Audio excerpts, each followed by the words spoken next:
Joining me now, the Daily Caller News Foundation senior investigative reporter, Richard Pollack. Richard, this story gets better and better. You know, they randomly happened to run into each other, at this airport in Phoenix when it was like 120 degrees, and they just had a casual conversation about kids and golf, yet she needed to use an alias to discuss it with the Department of Justice.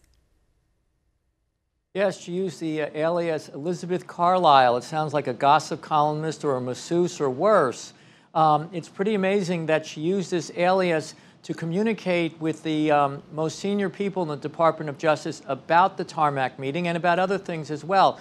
Originally, Judicial Watch asked for these transcripts, that is, the emails and other communications between Loretta Lynch and Justice during the whole period of the Bill Clinton meeting, and they were told, we don't have any documents. There's nothing that responds to your request. But then when they dug deeper, suddenly they found them, and they weren't under Loretta Lynch's name. Indeed, they were in the name of Elizabeth Carlisle. And by the way, the Attorney General Holder, her predecessor, also had an alias, as well as the EPA administrator. It sounds as if this administration of transparency had a lot of problems in terms of being quite open. How convenient. And I want to point out, I don't believe that it's illegal to use an alias, but again, you just start adding all these pieces to this puzzle where people were already suspicious of what was going on, and then it just makes it look a lot worse.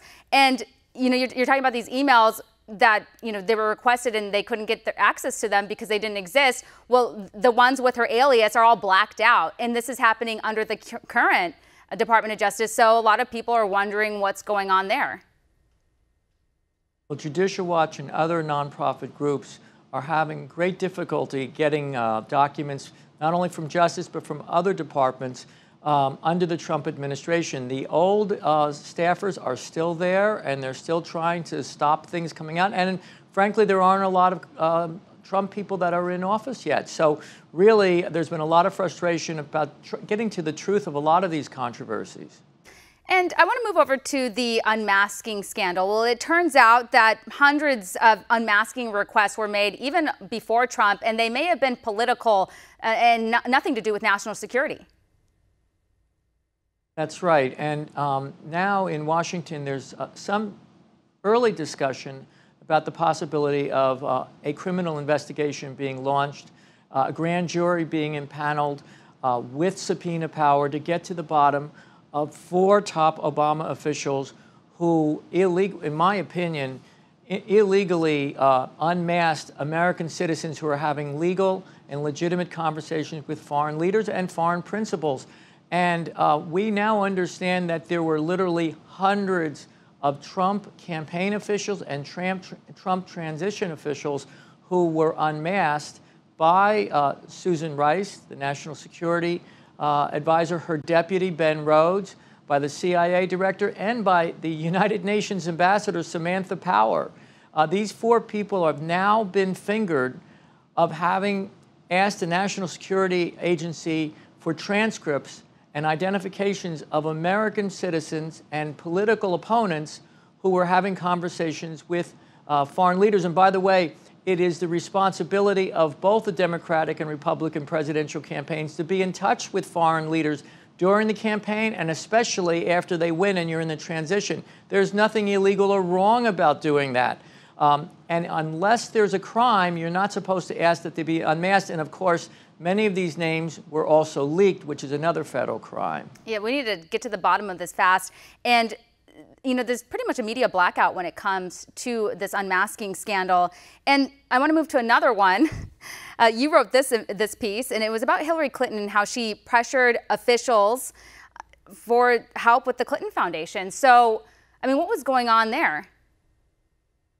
Well, Hillary Clinton, as Secretary of State, may have been running away from Vladimir Putin and big, powerful Russia, but small Bangladesh was undertaking a corruption investigation into a man named Muhammad Yunus, who's a family friend of Bill and Hillary Clinton's and a donor of the Clinton Foundation. And Hillary used the full power of the State Department to threaten Bangladesh and the government and its prime minister, who, by the way, is a woman, one of the only, I think the only female head of state in the Muslim world. And she pressured the prime minister to try to drop this corruption investigation. on behalf of her good friend and donor.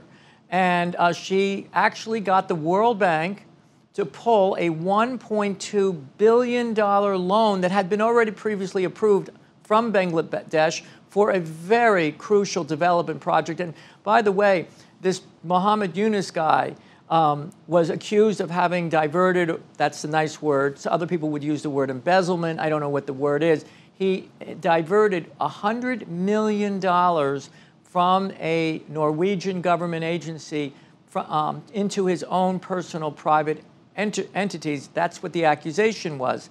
And this is a country where the average per capita is $1,000 a year.